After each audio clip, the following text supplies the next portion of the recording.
President Donald Trump of the United States, U.S. has announced plans to meet one-on-one with the President of China, Xi Jinping at Asia-Pacific Economic Cooperation, APEC meeting coming this November in South Korea, and according to President Trump, he had a phone call with President Xi to also pay a state visit to China early next year to discuss and find a possible solution to end Russia-Ukraine war, and the U.S. issue with the Chinese-owned social networking company, TikTok, that may face complete ban in the United States if agreement is not reached on December 16, 2025. That aside, the United States government is currently being considered as a pseudo-practitioner of free trade and free speech, and freedom of association. Some observers accused U.S. government of monopoly in the technology industry, that it wants to remain superior in the social networking business. Hence the U.S. government is demanding to own and control TikTok, trying to use all manners of manipulative and deceptive ways to force ByteDance to sell TikTok to Oracle and Silver Lake, among others, because of China government alleged control of TikTok algorithm and also allegedly having access to the data of US users. Interesting as it may be,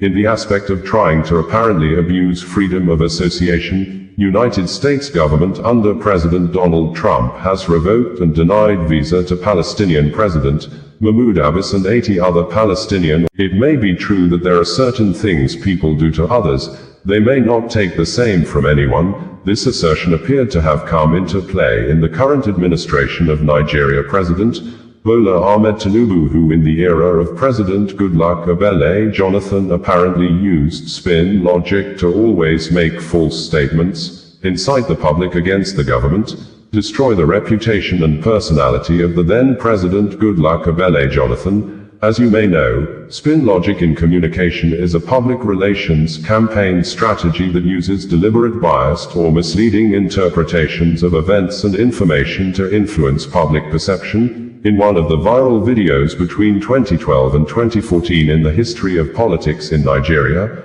President Bola Ahmed Tinubu, who was then a chieftain of the defunct Action Congress of Nigeria, ACN, and later All Progressives Congress, APC, allegedly told a gathering of thousands of people that the then President Goodluck Ebele Jonathan said Nigeria citizens should face death or starve to death, directly or indirectly saying that the then President Jonathan did not care about the well-being of his people. Till date, Tinubu has not shown any evidence to back up his claim that the people are hungry. President Jonathan said they should face death, and in some occasions, Tinubu called on the police not to attack protesters, specifically, on November 29, 2013, as people of Nepal in South Asia country took to the streets in an unprecedented manner to protest an end to corruption and bad leadership in the country during the week after a short-lived ban on social media by the Nepalese government. Nigeria's secret police, known as Department of State Security Services,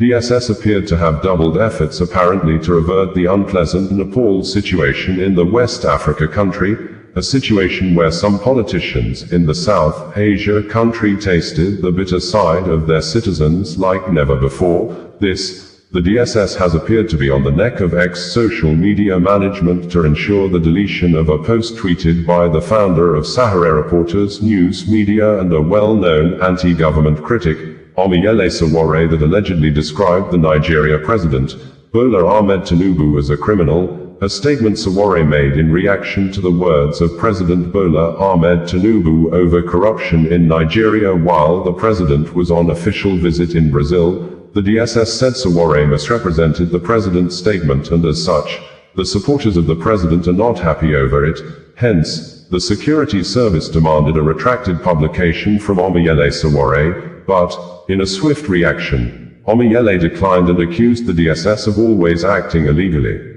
In a letter written during the week and addressed to the Director General of the Department of State Services, Omiyele said, "I, Deputy Commissioner of Police, DCP Olumiyiwa Adejobi, has officially announced the appointment of Chief Superintendent of Police, CSP Benjamin Hundeyin, as the new Public Relations Officer of the Nigeria Police Force. After him, the former police force spokesperson was promoted, reassigned and redeployed to Delta State as the Deputy Commissioner of Police in charge of operations, a sensitive position that has generated massive reactions from members of the public. especially those who widely believed that DCP Olumiyiwa used his office as force spokesperson to suppress freedom of speech by arresting and detaining people on grounds of alleged cyber-talking and violence instigation against the Nigeria police force, while many accused him of abandoning the main security challenges affecting Nigeria, and created more time for himself to be reading through comment sections on social media to harass innocent young Nigerians over mere comments,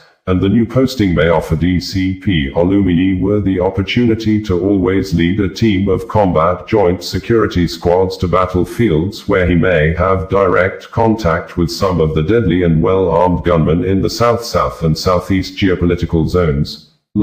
He's expected to lead offensive and defensive operations against militants and armed robbers who have killed several policemen, sometimes in mass numbers in recent years in the oil-rich Delta state where his new job, Dangote Group owned by Africa's richest man, Aliko Dangote, has denied ownership of the 2 trucks involved in separate road accidents on Wednesday at Azala, Four Corner area, close to the Federal Road Safety Corps, FRSC State Command and the University of Nigeria Teaching Hospital, UNTH in Enugu State that claimed 10 lives and injured 10 others currently receiving treatments in the hospital. The company made the denial based on the report made available by the Enugu State Command of the Nigeria Police Force that the 2 trucks involved in the accidents were owned by Visco Investment Global Limited and Global Investment, but videos made available online by road users and residents who witnessed the scenes of the accidents showed the name of Dangote boldly written and inscribed on the head of one of the trucks involved in the accidents. The police said the first incident occurred around 9 o'clock in the morning,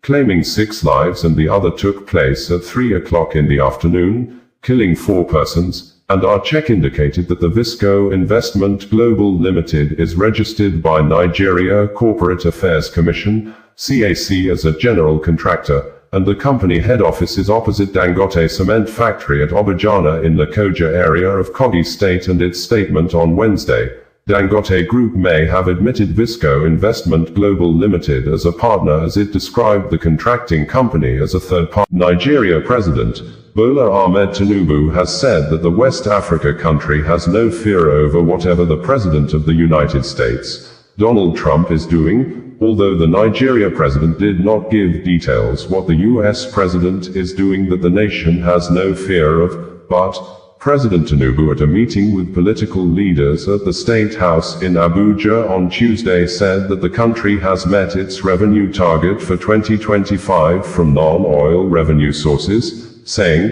if Nigeria as of August has already met revenue target from non-oil products, the country has no fear of whatever the President of the United States, US, is doing, adding that the economy of the country is now stabilized, saying, the Naira currency is now performing well in the foreign exchange market, with a claim he met dollar exchange rate at 1,900 Nairas per $1 on May 29, 2023 when he took over as the president of the West Africa country, praising himself that he has worked hard to reduce the foreign exchange rate from 1,900 Nairas to 1,450 Nairas per $1, a claim we fact-checked to be very incorrect. We observed that President Bola Tinubu on May 29, 2023 met foreign exchange rate at 461 Nairas per $1. On the day of his inauguration, President Bola Ahmed Tinubu, well-known human rights activist and a humanitarian, Martins Vincentots aka Very Darkman, has apparently threatened the media, especially those he referred to as bloggers, not to use his video contents on their page, and if they do, he would report the video to the management of social media platforms like YouTube, Facebook, TikTok, among other online platforms. The video or videos were published and ensured the video or videos are brought down or removed. He stated this on Tuesday noon in a 9 minutes video wherein he accused the media, especially those he referred to as bloggers, of not joining hands with him and others to launch massive campaign and awareness when Ruth Ottabor was alive, the sister of the Big Brother Nigeria Season 7 winner, Ijoma Ottabor aka Fina, who allegedly needed more attention and care from Dangote Group of company owned by Africa's richest man, Aliko Dangote, whose truck hit Ruth Otterbourne a few days after the accident victim. Ruth Otterbourne rounded off her examinations as a final-year student of Federal Polytechnic in Auchi, but, according to Veridokman, soon after the death of the accident victim was announced on Sunday, bloggers started publishing the news stories massively. Continuing, Veridokman accused Fina of being a greedy person, saying, Fina wrote a demand list of 1 billion naira to Dangote even when she has not visited her sister in the hospital to know the true picture of her. Solomon Ehigiator Arase may be the true definition of the popular saying that, police is your friend, if only you are a good character police officer. The former Inspector General of Police, Solomon Ehigiator Arase, apparently validated the aforesaid statement to be true when his death was announced on Sunday, August 31, 2025. The death sparked uncommon good words of condolences from many Nigerians. Unlike before, millions of Nigerians make negative comments against dead top government officials. But in the case of Arase, millions of Nigerians took to their social media pages and comment sections to say good things about the IGP that policed the Nigeria states between April 2015 and June 2016. Even human rights activists that always talk negative about the Nigeria police force, like Barrister Adiyanju Deji, was among the earliest mourners on Sunday to be at the residence of the late IGP to pay a condolence visit with a tribute, saying, "May the soul of former IGP Solomon Arase rest in peace. In my about 20 years of knowing him, he helped us get freedom for many student union leaders and comrades who were unlawfully detained. As IGP and after his retirement, we remained close and continued to seek his help whenever citizens' rights were abused. We also observed that many serving and retired police officers like DCP Olumiyiwa, management of Dangote Group, says they are saddened over the death of Ruth Otterbourne, the sister of Big Brother Niger Season 7 winner, Ejula Otterbourne aka Fina, saying they had concluded all arrangements and made all necessary efforts to fly the accident victim abroad for the continuation of her medical treatment, but the company was waiting for her doctors to certify her fit for air travel. The company, owned by Aliko Dangote, the Africa's richest man according to Forbes, made the statement in a press release issued few minutes ago after the death of the new graduate from Federal Polytechnic in Auchi was announced by her family through their lawyer,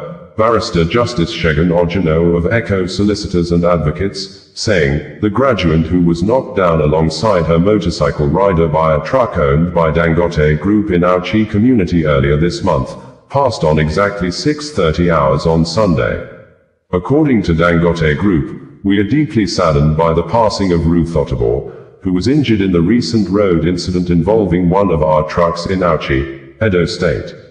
On behalf of the entire Dangote Group, we extend our heartfelt condolences to her family, friends, and loved ones at this difficult time. Since the accident, our officials and insurance partners have been by her side, covering all financial and medical costs and supporting her family. Arrangements had been made for her to be flown to India for advanced. Men of the Nigeria police force in Anambra State have arrested a soldier with the Nigerian army, Dominic Orras, for alleged kidnapping in the state. According to Anambra State Police Command, the suspect confessed he deserted from the Nigerian army or absconded from military duties since November 2024. Adding, 4 suspected members of the Biafra secessionist armed group have been shot dead in a joint operation with the operatives of Agony Chamber local vigilante group that lasted over 15 hours at our community in the Arumba North local government area of Anambra State. According to the spokesperson of the Anambra State Police Command, SP Tochukwu Akenga, in a sustained effort to rid Anambra State of criminal elements, police operatives attached to the Rapid Response Squad or KUZU, in collaboration with the Anambra State Vigilante Group, AVG, Aganekemba, acting on credible intelligence, stormed a secessionist terrorist camp at our Arumba North local government area of Anambra State in the early hours of the 21st of August 2025. During the well-coordinated operation that lasted for more than 15 hours, the operatives successfully dislodged the insurgents, rescued a victim who had earlier been kidnapped and held hostage in the camp. It was reported that despite the payment of a ransom of 20 million nairas only by the victim's family, the hoodlums aborted his release until he was eventually freed by the Joint Security Team. Nigerian Railway Corporation, NRC, says it has directed the third-party ticketing company to refund the money paid by all 583 passengers on board the Abuja-Kaduna train that derailed at Asham community in Kaduna State on Tuesday, saying, although no death casualty was recorded, but 4 out of the 7 persons that sustained injuries were serious, while 2 of them were discharged immediately at the hospital.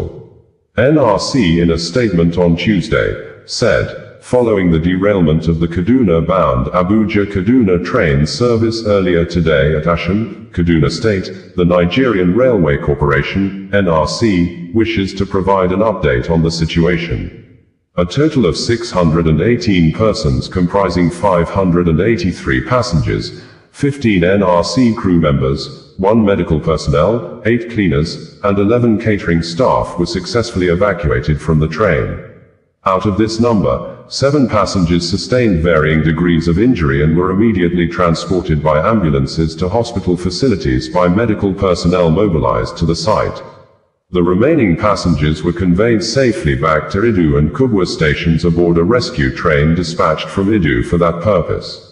All have since returned safely to their destinations. In line with our commitment to passenger welfare, our third-party ticketing company has been directed to immediately issue refunds to, apparently angered by the continuous mass killings in Imo State. The Commissioner of Police, Aboki Danjuma, has personally led a squad of Joint Security Team to forests in a Kigwe area of the state, in search of the leaders and members of the Biafra Liberation Army that comprises of Black Marine, often operating between Nigeria and Cameroon borders, Biafra resistance fighters always operating within the southeast states, especially coordinating attacks against Nigeria security infrastructures within the connecting forests between Akigwe in Imo, Umaniochi, Ahafia in Abia, Afikpo, Ishiagu in Ebonyi, Ihiala in Anambra, and Ogwu in Enugu, among other sub-groups that are mostly commanded by Ifeanyichukwu Okpegbu Okrementa as aka Major General Gentlejao, who hails from a Ku community in a Kigwe local government area that is currently witnessing mass killings in recent days. This, the Director General of the Department of State Services,